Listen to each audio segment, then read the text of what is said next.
Bienvenue à tous sur la chaîne Une Histoire Algérienne. L'épisode d'aujourd'hui est le 9e épisode de la série. Il va traiter de la fin de l'Afrique romaine et de la conquête musulmane du Maghreb.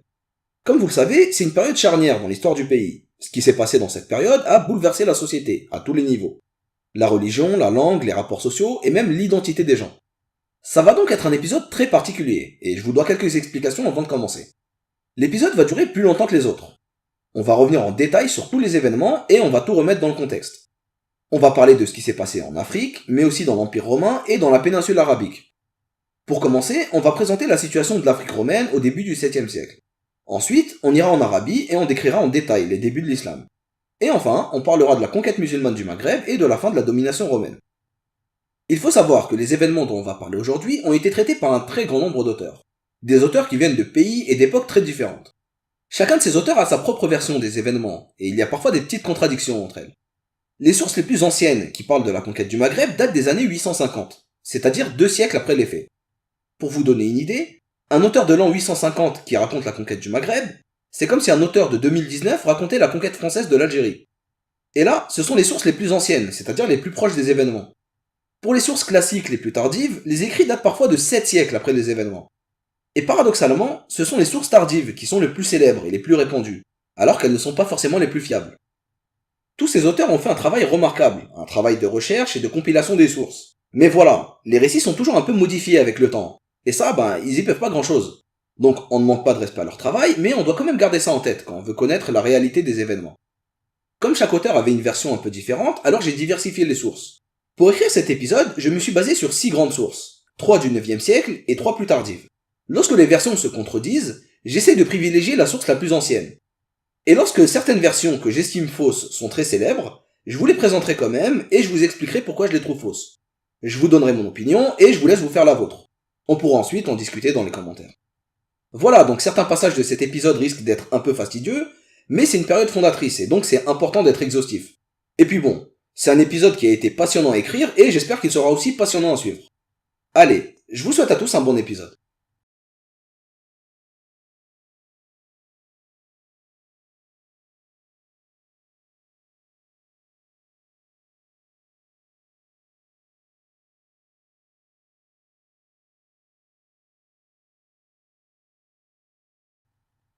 Au début du 7e siècle, l'Afrique du Nord est dans une situation instable. Une partie du territoire est sous domination romaine, ou plus précisément sous domination de l'Empire romain d'Orient, c'est-à-dire l'Empire byzantin. 2 siècles plus tôt, l'Empire romain d'Occident avait laissé place à des royaumes barbares. L'Empire romain d'Orient a reconquis les territoires qui étaient tombés aux mains des barbares. Les Byzantins ont repris l'Afrique, l'Italie et une partie du sud de l'Espagne. Et cette reconquête s'est avérée être un désastre. L'Empire était déjà en guerre contre les Perses à l'est, et la reconquête a ouvert des nouveaux fronts à l'ouest. L'Empire va perdre une très grande partie des territoires qu'il a reconquis en Europe. Les Visigoths reprennent la majeure partie de l'Espagne et les Lombards prennent une grande partie de l'Italie. L'Empire va garder le sud de l'Italie et une fine zone entre Rome et Ravenne. Et c'est cette fine zone qui donnera plus tard les États du pape. En Afrique, il y avait des révoltes quasi incessantes et c'était difficile de gérer cette situation depuis Constantinople. En 590, l'Empire a créé l'exarcat de Carthage. L'exarcat est une province quasi autonome. Créer l'exarcat a permis de mieux gérer la province et donc de calmer les conflits. Et malgré ça, l'Empire avait quand même du mal à gérer les tribus berbères, qu'on appelait les tribus morts. Certains de ces morts avaient fondé des royaumes autonomes aux portes de l'Empire, et d'autres s'étaient même installés à l'intérieur des territoires de l'Empire. Le peuple africain romanisé, quant à lui, s'était affaibli sur le plan numérique et sur le plan culturel. Les morts étaient devenus beaucoup plus nombreux, et ce, même dans les zones les plus romanisées. Il est important de bien comprendre la différence entre les morts et les Africains romanisés, car ça va être fondamental pour comprendre la suite des événements. À cette époque-là, il y a 3 types d'habitants en Afrique du Nord. Les Romains, les Africains et les Morts. Les Romains sont les fonctionnaires byzantins. On les appelle Romains, mais ce sont des Grecs romanisés. Ils ont été envoyés par Constantinople pour gérer les provinces. Les 2 autres peuples, les Morts et les Africains, sont les peuples autochtones. Ils sont tous les 2 autochtones, mais ils se considèrent comme 2 peuples différents. Les Africains sont les anciens habitants des zones puniques. Ils ont été romanisés depuis maintenant plusieurs siècles, et ils se sont mélangés avec les colons romains qui avaient débarqué dans les premiers siècles de l'Afrique romaine. Ils habitent les villes et les zones périurbaines. Ils ont généralement des noms romains, et ils parlent une langue qui est une variété locale du latin, une langue romane d'Afrique qui était un mélange de latin et de punique. Cette langue a aujourd'hui disparu, mais elle s'est fondue dans l'arabe dialectal maghrébin. Religieusement, Les Africains sont des chrétiens et ils sont adeptes du dogme officiel de l'Empire. Les Africains sont très au fait des controverses religieuses entre les courants chrétiens, et ils ont généralement un avis très pointu sur la question. Politiquement, ils sont soumis à l'autorité romaine, et ils respectent les institutions romaines. D'ailleurs, ils se considèrent même comme romains. Ce peuple africain avait eu ses heures de gloire au temps de la grandeur de Rome. Mais au début du 7e siècle, il était en plein déclin. Il a subi les persécutions vandales, puis a été une victime collatérale de la reconquête byzantine. Et il y a même de fortes chances qu'il eût été gravement touché par la peste de Justinien dans les années 640. Le peuple africain était en concurrence avec l'autre peuple autochtone, le peuple maure. Les Maures sont les véritables berbères. Ils parlent la langue berbère et ils ont gardé leur structure tribale. Religieusement, les Maures sont plus ou moins christianisés. Beaucoup sont chrétiens, surtout dans les régions de l'actuelle Tunisie, l'actuelle Algérie et la Tripolitaine. Mais ils ont un christianisme qui est teinté de coutumes païennes.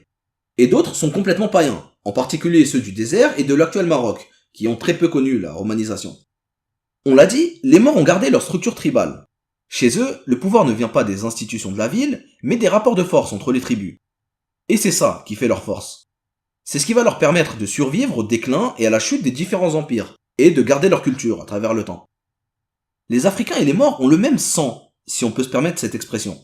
Mais ils se perçoivent comme deux peuples différents. Les Africains sont les sujets de l'Empire, les Maures sont ses concurrents. Les Africains partageront le destin de l'Empire et disparaîtront avec lui, et les Maures prendront le relais de l'Empire, quand celui-ci disparaîtra. L'opposition entre les Maures et les Africains est aussi une opposition entre citadins et ruraux.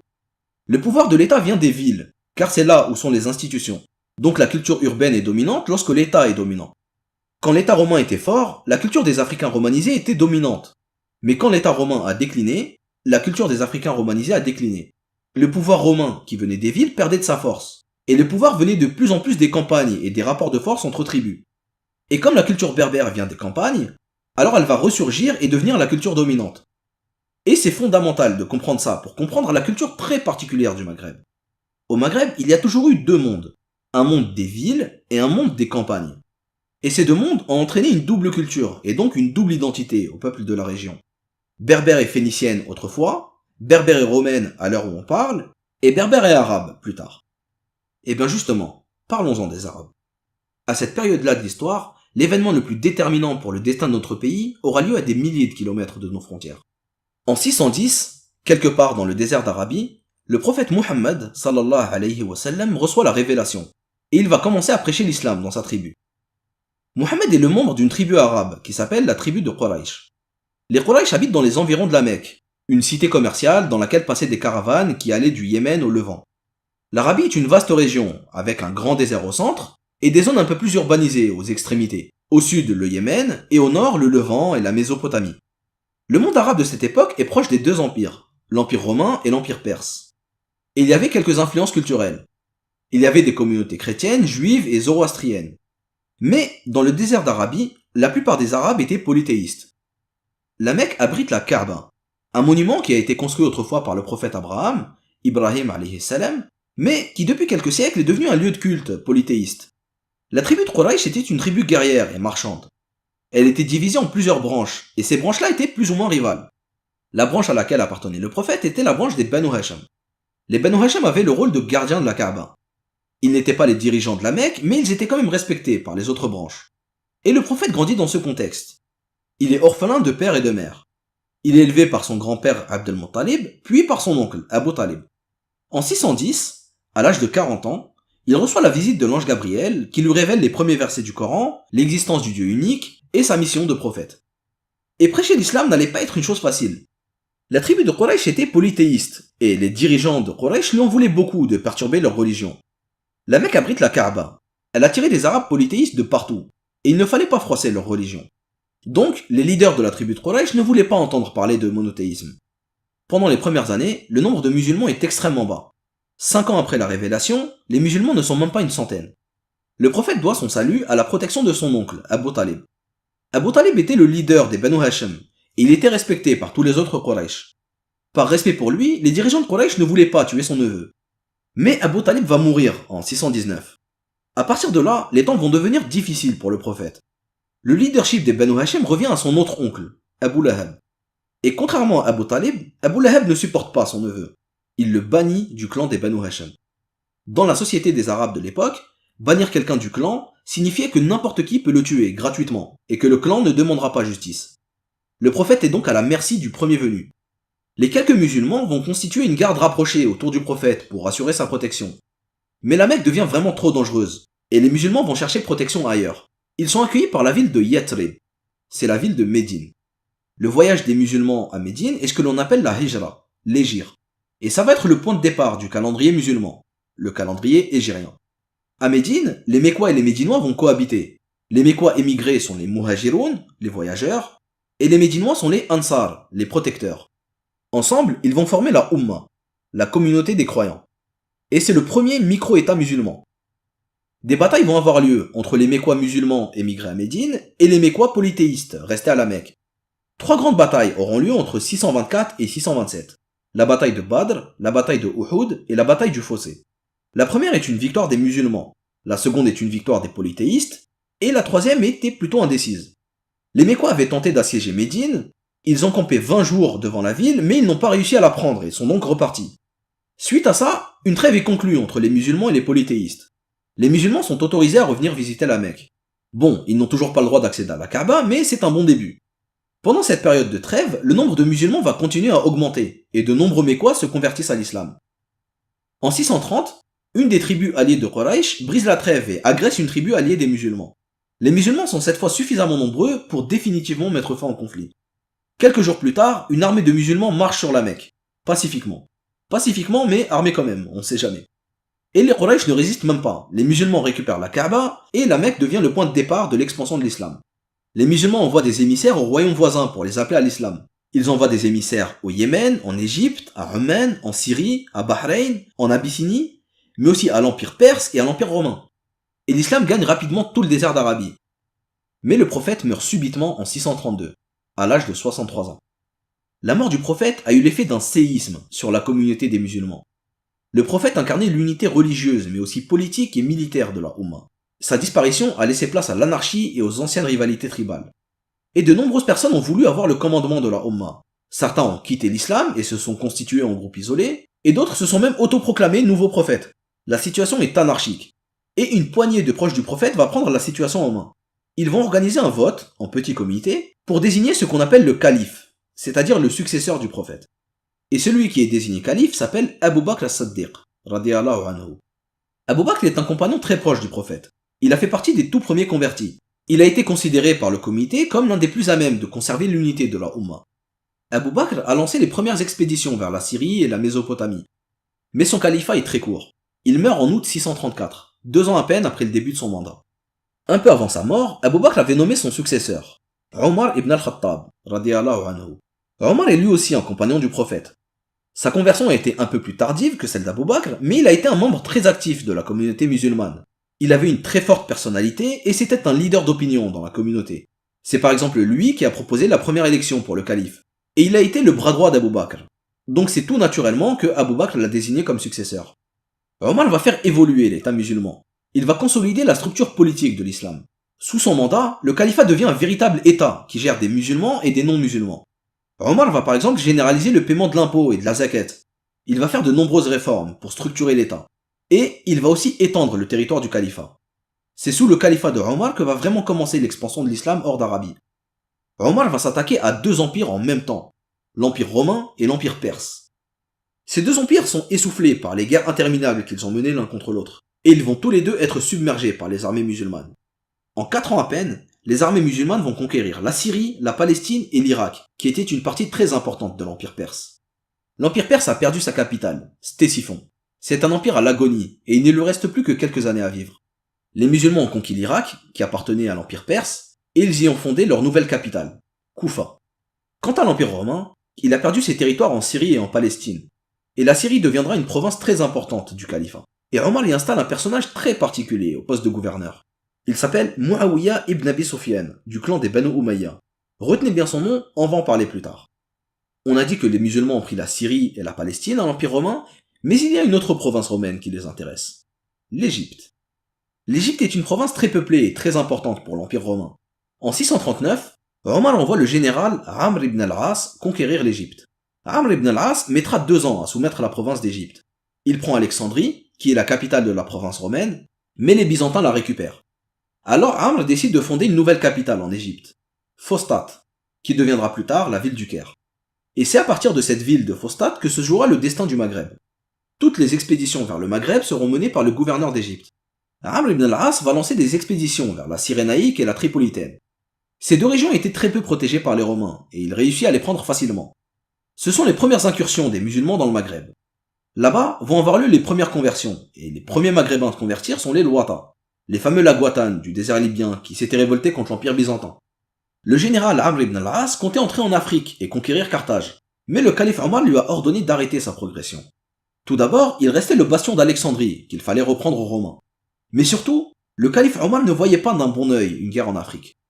Il existe un récit qui fait dire à Omar al-Ifriqiya Mufarriqa, une espèce de jeu de mots qui signifie l'Afrique est une source de division. Omar aurait dit, on ne devrait pas l'appeler Ifriqiya, l'Afrique, mais Mufarriqa, la diviseuse, car elle a l'habitude de trahir et de se faire trahir. On ne sait pas si ces paroles sont vraies ou non, mais elles peuvent s'expliquer par le contexte de l'époque. À cette époque-là, la province d'Afrique était en froid avec le reste de l'Empire, à tel point que le patrice de Carthage a refusé d'aider militairement la province d'Égypte pendant l'attaque des musulmans. Pour comprendre les raisons, il faut revenir quelques années en arrière. Depuis un siècle et demi, l'Empire romain était divisé sur des questions religieuses, sur la nature du Christ. Entre d'un côté, l'Église officielle, qui estimait que le Christ avait une double nature, une nature humaine et une nature divine, et de l'autre côté, l'Église monophysite, qui estimait que le Christ n'avait plus qu'une seule nature. L'Église monophysite était très répandue en Égypte, mais elle était farouchement combattue par les églises d'Occident, les églises d'Europe et d'Afrique. Les deux courants n'avaient pas trouvé de terrain d'entente et ils ont passé un siècle et demi dos à dos, et cette division affaiblissait l'Empire. Dans le courant de la décennie 610, c'est-à-dire en même temps que les débuts de l'islam, les autorités religieuses de Constantinople ont tenté de trouver un arrangement entre le dogme officiel et le dogme monophysite. Ils avaient besoin d'unifier l'Empire face aux menaces extérieures. Ils vont alors inventer ce qu'on appelle le monothélisme. Le monothélisme est un courant religieux qui donne raison à la fois à l'église officielle et à l'église monophysite. L'église officielle disait que le Christ possède deux natures, une nature humaine et une nature divine.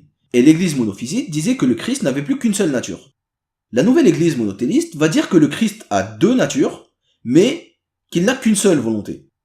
Dit comme ça a l'air d'être une bonne idée pour réconcilier tout le monde. Mais absolument pas. Ça n'a fait que multiplier les problèmes. Au lieu d'avoir deux courants qui s'opposent, on en a maintenant trois. Ça va durer plusieurs décennies et créer le premier conflit entre l'église de Rome et celle de Constantinople. En 638, pendant que les musulmans se préparaient à attaquer l'Égypte, l'empereur avait sûrement besoin d'un soutien sans faille de la province d'Égypte, et il a proclamé le monothélisme dogme officiel de l'Empire. En Occident, c'est la stupéfaction. La province d'Afrique va se mettre en froid avec les autorités de l'Empire. Et à cette époque, les Arabes étaient en pleine conquête de l'Égypte. Dans un tel contexte, quand on voit que l'Empire romain est divisé, on comprend que le calife Omar préfère ne pas ouvrir un nouveau front en Afrique. Si l'ennemi est divisé, alors il vaut mieux attaquer chaque partie séparément.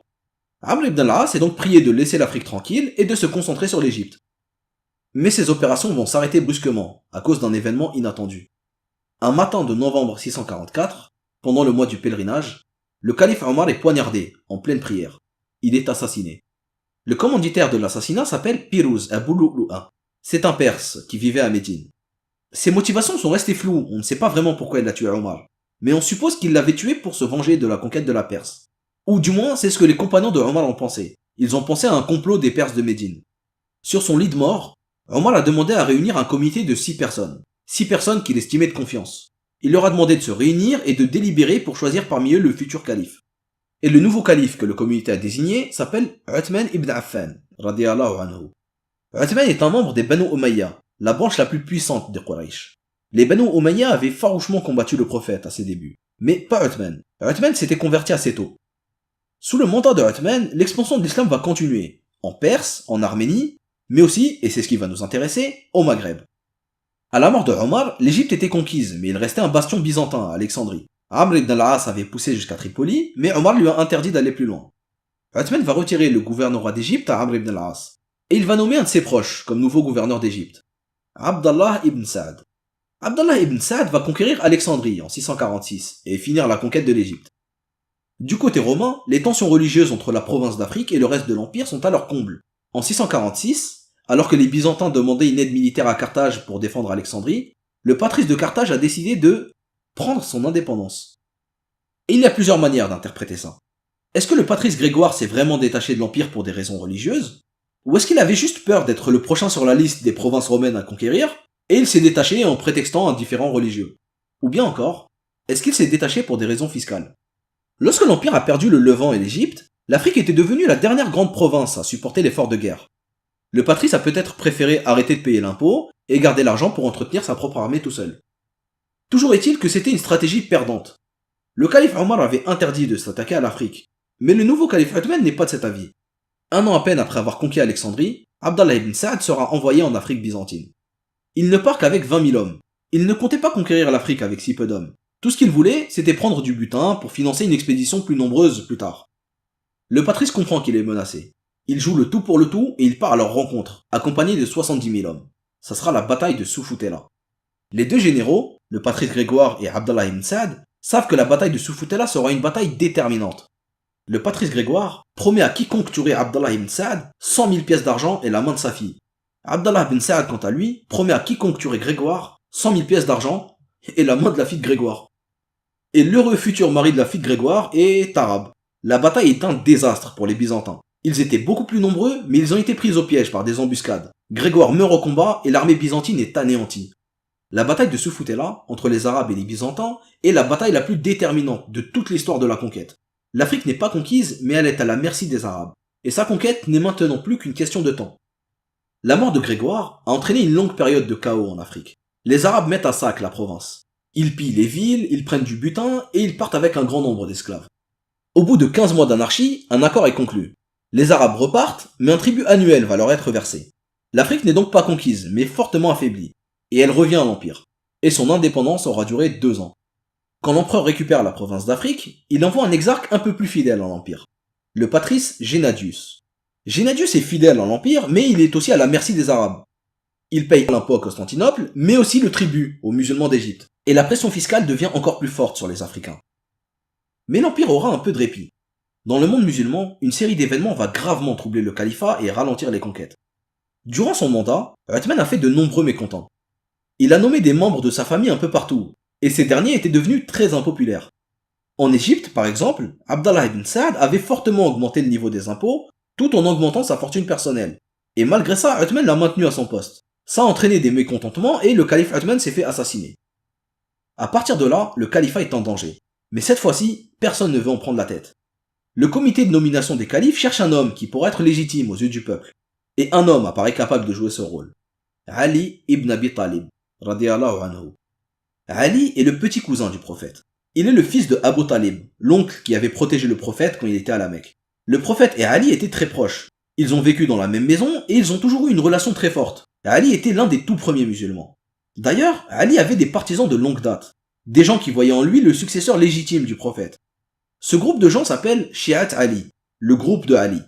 En français, on les appelle les chiites. Le chiisme deviendra plus tard un mouvement religieux, mais à l'heure où on parle, ce n'est encore qu'un mouvement politique.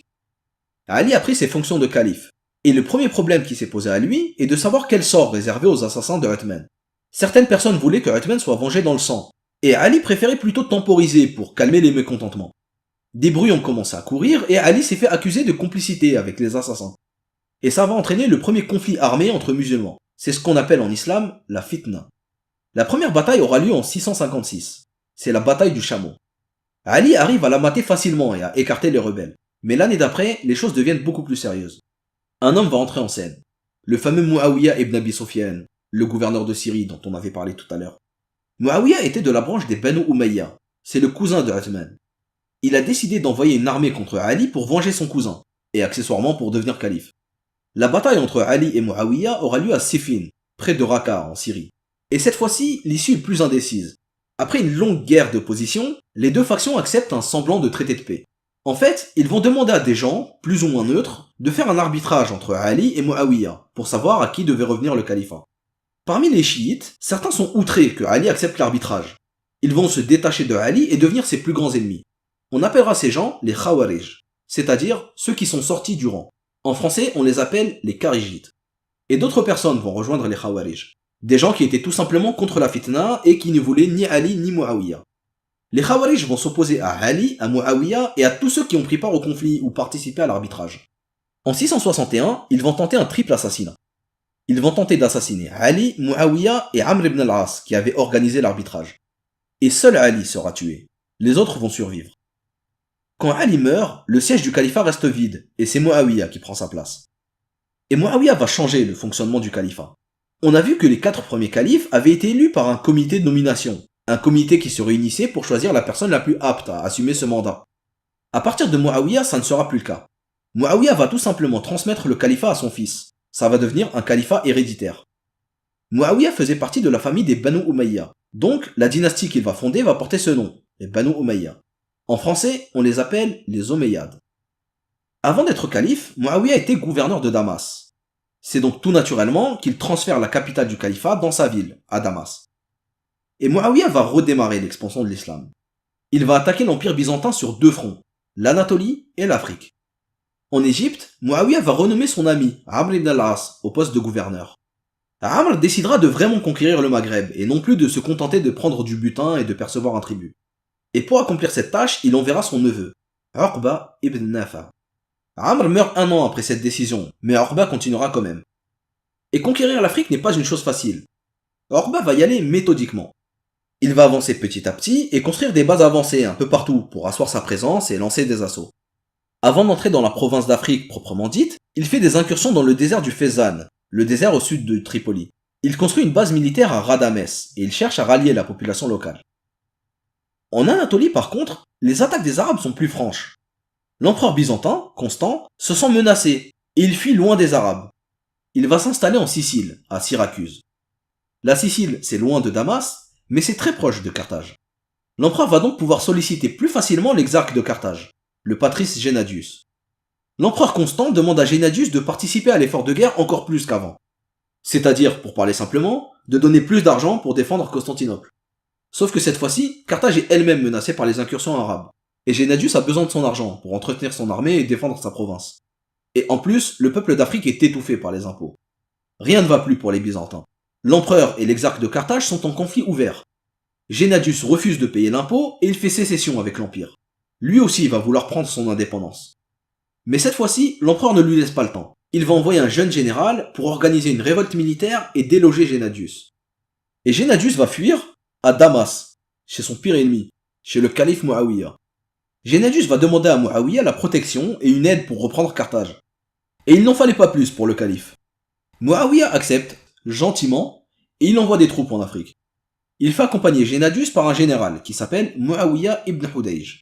Mais manque de chance, Gennadius meurt sur la route. Bon, ce sont des choses qui arrivent. Et Ibn Hudayj va devoir continuer sans lui. Ibn Hudayj va attaquer les Byzantins en Byzacène. Ibn Hudayj réussit à prendre Hadroumet, et il construit un poste avancé, à Chouloulis. En 669, l'empereur Constant II est assassiné. Son fils Constantin monte sur le trône. Constantin va réduire l'impôt sur l'Afrique, pour laisser respirer les Africains. Mais les Arabes augmentent le montant de tribut qu'ils demandent à l'Afrique, et donc ça ne sert strictement à rien. D'ailleurs, les Arabes vont s'installer définitivement en Afrique. Uqba va entrer dans la Byzacène et fonder un camp qui deviendra sa capitale, Kairouan, la ville de Kairouan. Depuis Kairouan, Uqba va à la fois attaquer les bases militaires byzantines et envoyer des missionnaires un peu partout pour diffuser l'islam aux populations locales. Uqba va tenir une politique militaire assez dure envers les populations locales qui ne reconnaissent pas son autorité ou qui signent un traité de paix et qui changent d'avis. Pendant que Uqba gouvernait à Kairouan, le calife Muawiyah a nommé un nouveau gouverneur d'Égypte, Maslama ibn al-Mukhallad. Maslama va rappeler Uqba et envoyer un de ses proches à sa place en Afrique, Abu Muhajir Dinar. Abu Muhajir a une origine plutôt modeste. Il est l'ancien esclave de Maslama ibn al-Mukhallad. Les deux hommes s'entendent plutôt bien et Abu Muhajir est libéré. Il monte en grade et il finit général d'armée et gouverneur de province. Pas mal. En Afrique, Abu Muhajir et Uqba vont se brouiller. Uqba lui en veut d'avoir pris sa place. Abu Muhajir le fera enchaîner et l'enverra au calife.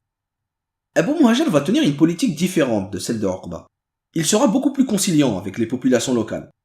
Il y aura quelques batailles entre lui et les Byzantins, mais son mandat sera beaucoup plus pacifique. Aussi, Abu Muhajir est le premier à entrer dans le territoire de l'actuelle Algérie.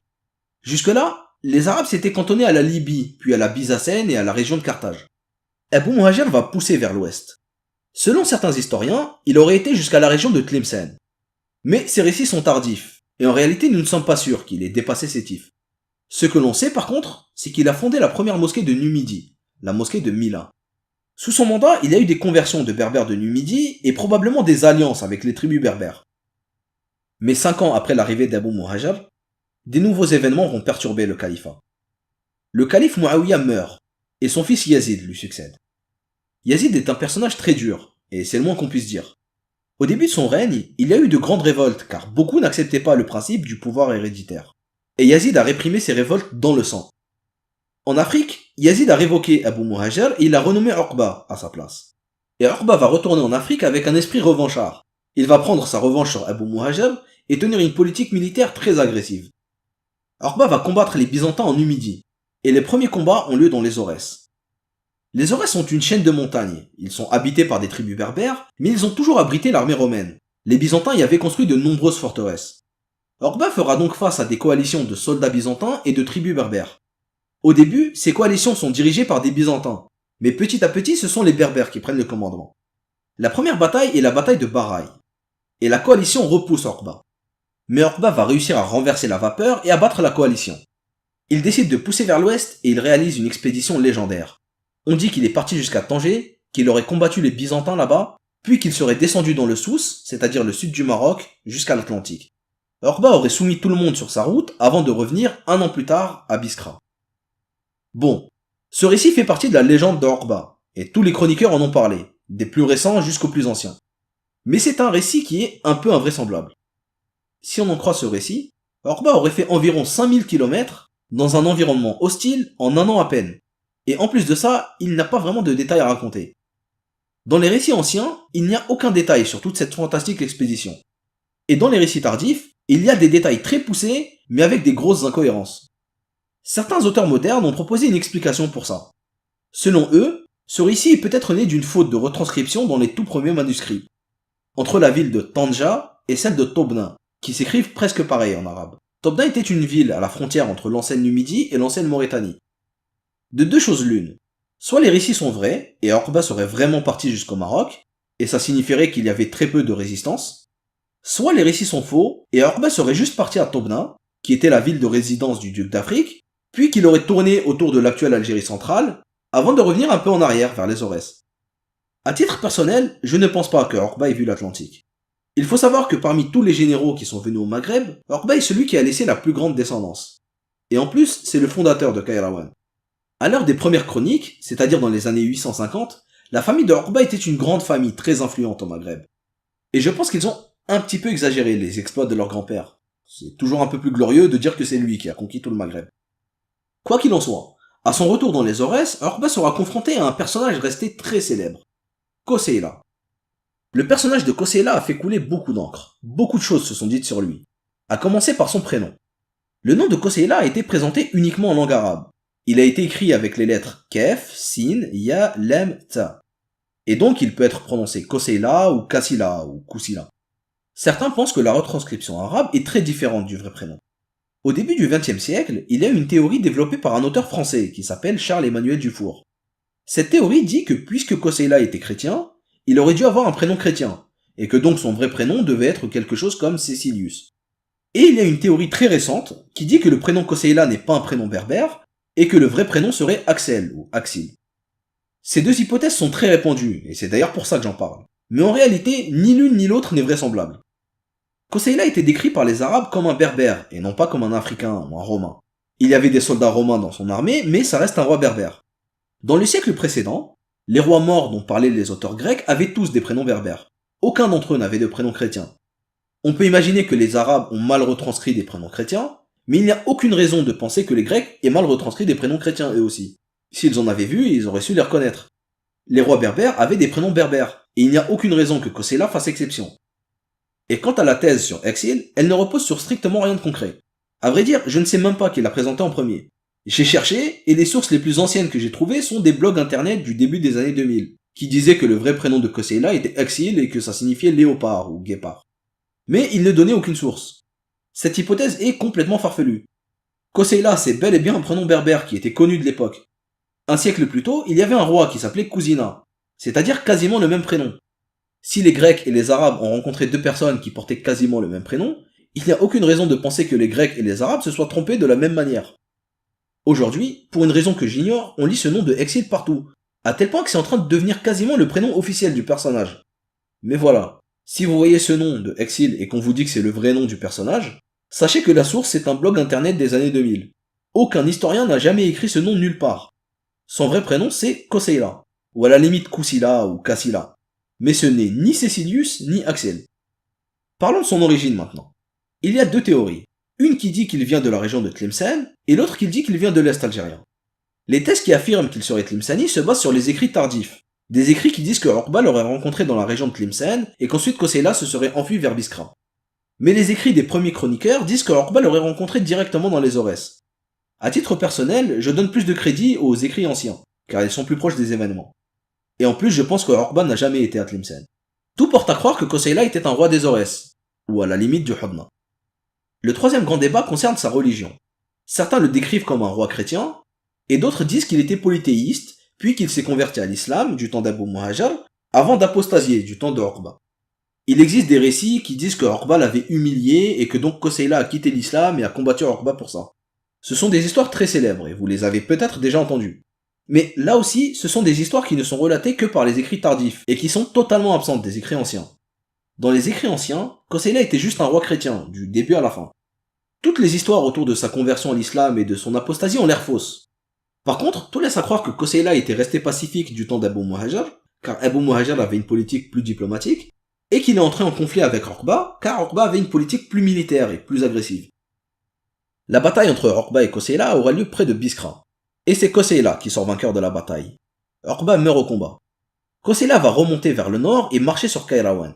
Il prend la ville et en fait la capitale d'un nouvel état. Et ce sera un état dans lequel cohabitent plus ou moins pacifiquement des Byzantins, des Berbères et des Arabes. Dans les années qui vont suivre, le calife Yazid va mourir.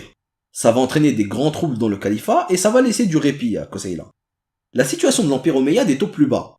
Des guerres civiles ont lieu partout et la quasi-totalité des provinces échappe au contrôle du calife. En 685, le calife qui vient au pouvoir s'appelle Abdelmalik ibn Marwan. C'est un cousin éloigné de Yazid.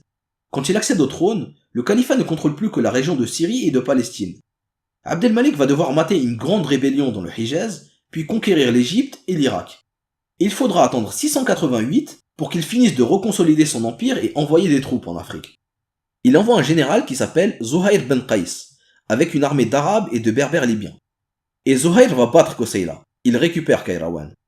Mais pendant ce temps, les Byzantins avaient repris la Cyrénaïque. Zuhair a donc dû repartir à la va-vite pour la reprendre, et il va mourir au combat. La situation est instable en Afrique. Les Arabes ont repris Kairouan, mais ils n'ont pas un contrôle très strict de la province. Le calife Abdelmalik va envoyer un autre général au Maghreb, Hassan ibn Nu'man. Hassan va débarquer avec une armée de 40 000 hommes. Il reprend la Cyrénaïque, puis va directement au nord de l'Afrique et prend Bizerte. En 698, l'empereur romain Léontius est renversé. Celui qui l'a renversé s'appelle Aspimar, c'est le chef de la marine byzantine. Aspimar sait que l'Afrique est impossible à défendre, alors il abandonne officiellement la province. Il garde quelques bastions près du détroit de Gibraltar, mais il lâche définitivement Carthage. Hassan va détruire Carthage. Les habitants sont livrés à eux-mêmes. La plupart d'entre eux fuient à Bizerte et à Hippone. Hassan va utiliser les ruines de Carthage et construire une nouvelle ville juste à côté, la ville de Tunis. Et c'est la triste fin de l'Afrique romaine. La fin de 850 ans d'histoire. L'Afrique avait accompagné l'Empire romain depuis ses débuts. Elle a eu un grand rôle pour l'Empire. Elle a fourni des personnages de premier plan. La culture romaine a totalement imprégné la culture africaine. Elle concernait la religion, la langue, l'architecture, l'agriculture, les loisirs et même l'identité. Les Africains étaient tellement influencés par la culture romaine qu'ils ont fini par se considérer eux-mêmes comme romains. La chute de l'Afrique romaine et l'arrivée des Arabes a provoqué la quasi-disparition des Africains romanisés. De la grande culture romano-africaine, rien ne restera. Rien, ou presque. Il y a certains domaines dans lesquels les Romains ont laissé leur empreinte. L'agriculture et l'urbanisation. En arrivant en Afrique, les Romains avaient mis en place des colonies agricoles. Souvenez-vous, c'était du temps de Jules César et de César Auguste. Ces colonies avaient servi de base pour organiser l'agriculture. Les Romains avaient découpé les parcelles de terrain. Et encore aujourd'hui, les cadastres qu'on utilise pour notre agriculture sont sur la base des anciennes colonies romaines. Aussi, le calendrier romain servit de calendrier agricole et jusqu'à aujourd'hui. Pendant des siècles, les paysans du Maghreb utilisaient le calendrier de Jules César pour organiser l'agriculture. D'ailleurs, la fête de Yennayer, qui a été rendue officielle en Algérie l'année dernière, vient de là. C'est le premier jour du calendrier de Jules César. Mais s'il y a un domaine dans lequel l'héritage romain a été considérable, c'est l'urbanisation. Les Romains ont laissé des bâtisses et des monuments majestueux qui témoignent de leur passé. Mais ce n'est pas de ça qu'on parle. Ce dont on parle, c'est le réseau urbain. Les Romains n'ont pas bâti beaucoup de nouvelles villes. En venant en Afrique, ils se sont surtout installés dans les villes qui existaient déjà. Mais ils ont énormément développé ces villes. Ils les ont reliées entre elles par un réseau de routes et d'aqueducs. Ce réseau entre les villes a permis à la culture des villes de se développer et de se diffuser massivement. La culture des villes, c'est-à-dire la culture romaine, s'est diffusée grâce à ce réseau. Et c'est ça, le plus grand héritage de l'Afrique romaine. Le réseau urbain. Lorsqu'ils sont venus au Maghreb, les Arabes se sont installés dans les villes romaines. Et ils ont profité du réseau urbain, car c'est via ce réseau que s'est diffusée la culture arabe. Aussi paradoxal que ça puisse paraître, l'arabisation rapide du Maghreb est surtout due au réseau urbain qui a été développé par les Romains. En d'autres termes, le Maghreb s'est rapidement arabisé, car il était profondément romanisé. La victoire de Hassan ben Nu'man sur Carthage marque la fin officielle de l'Afrique romaine. Mais cela ne signifie pas que la province est entièrement conquise. Les Arabes auront affaire à une dernière poche de résistance. Et cette résistance sera cette fois-ci uniquement berbère. Et un personnage va émerger dans ce contexte. La Kahina.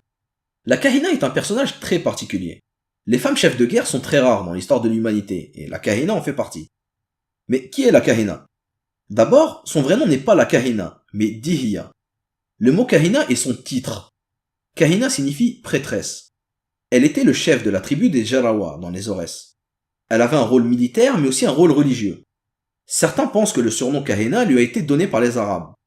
Mais pas vraiment. Il faut savoir que le titre de Kahin était un mot de la langue courante dans le langage punique ancien. Les Kohanim ont toujours eu un rôle dans la société punique de l'ancienne Carthage.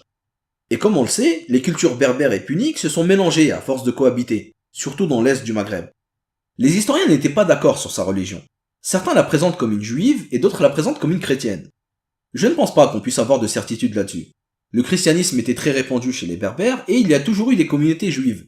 Donc tout est possible.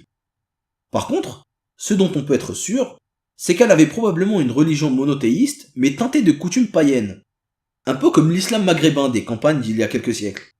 Selon les chroniqueurs de l'époque, la Kahina avait des pouvoirs surnaturels. Elle pouvait lire l'avenir et deviner les pensées. Il s'agit en réalité des pouvoirs que les gens lui attribuaient. Un siècle plus tôt, les chroniqueurs byzantins disaient que les berbères consultaient des oracles pour prédire l'avenir avant d'engager des batailles. Et la Kahina était héritière de ces croyances-là. Et c'est d'ailleurs sûrement par ces croyances-là qu'elle a tiré sa légitimité pour mener les batailles. Et la première bataille entre la Kahina et les Arabes a eu lieu près de la forteresse de Bagaï. La Kahina a infligé une sévère défaite aux armées arabes. Hassan ben Nu'man a fui et il s'est replié en Cyrénaïque. Il est resté là-bas 5 ans et il a tissé des liens avec les tribus locales. La Kahina de son côté a fait fuir les Arabes. Elle a consolidé son pouvoir sur toutes les Fliria, c'est-à-dire sur l'ancienne province de Carthage, la Byzacène et la Numidie. La Kahina a fait de nombreux prisonniers parmi les Arabes. Si on en croit les récits, elle aurait adopté un des prisonniers, un certain Khalid ben Yazid. Khalid ben Yazid était un des lieutenants de Hassan ben Nu'man. Il aurait trahi la Kahina et profité de sa position pour livrer des informations stratégiques aux Arabes. Il se dit aussi que la Kahina était consciente que sa victoire n'était que de courte durée et que les Arabes reviendraient à la charge très vite, et que du coup elle a mené une politique de terre brûlée. Elle aurait ravagé les terres agricoles pour que les Arabes ne puissent pas s'en servir. Et cette politique lui aurait valu de devenir très impopulaire auprès des Berbères. Et de nombreux Berbères auraient rejoint Hassan pour chasser la Kahina. Bien sûr, toutes ces histoires doivent être mises au conditionnel, car on a du mal à démêler le vrai du faux. Tout ce qu'on sait, c'est que Hassan est revenu à la charge avec une armée d'Arabes et de Berbères libyens, et qu'il a battu la Kahina. La Kahina était la dernière grande résistante africaine. À sa mort, Hassan a réussi à pacifier la région de l'Efriqiya. Le reste du Maghreb sera pacifié par un autre homme, Moussa ben Nusayr. Moussa ben Nusayr débarque en Afrique en 705. Moussa a été envoyé pour conquérir et islamiser le reste du Maghreb. On n'a aucune information sur des guerres entre les Arabes et les Berbères dans le centre et l'ouest de l'actuelle Algérie.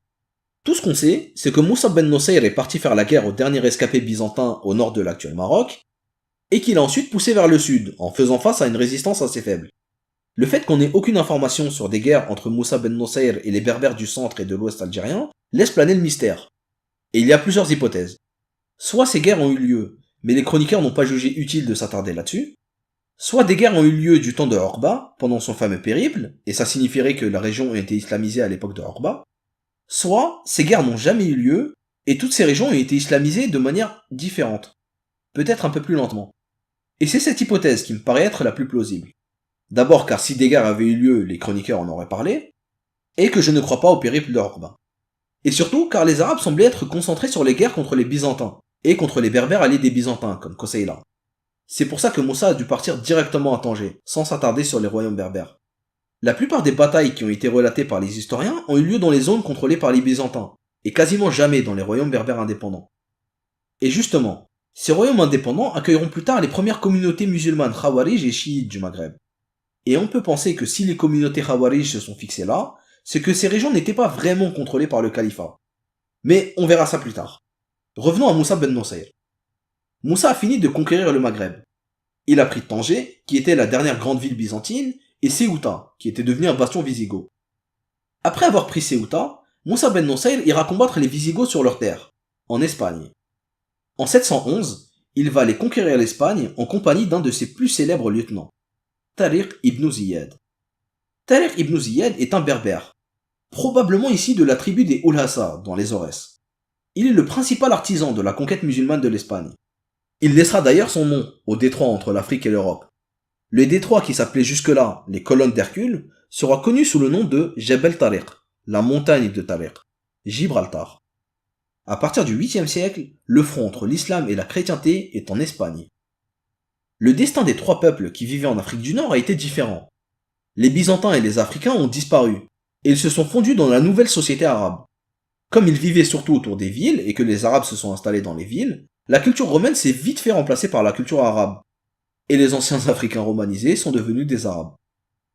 La culture berbère par contre a perduré. Puisque c'était une culture qui venait des zones rurales, et que les Arabes n'y étaient pas encore installés à cette époque, la culture berbère va vivre en parallèle à la culture arabe. Les Berbères ont gardé leur culture, ils ont gardé leur langue et leur structure tribale. La seule chose qui a changé est le fait qu'ils ont intériorisé l'islam. Ils l'ont d'ailleurs intériorisé de manière très rapide, et ils ont même participé à son expansion. Tariq ibn Ziyad est le symbole parfait de cette islamisation rapide des Berbères.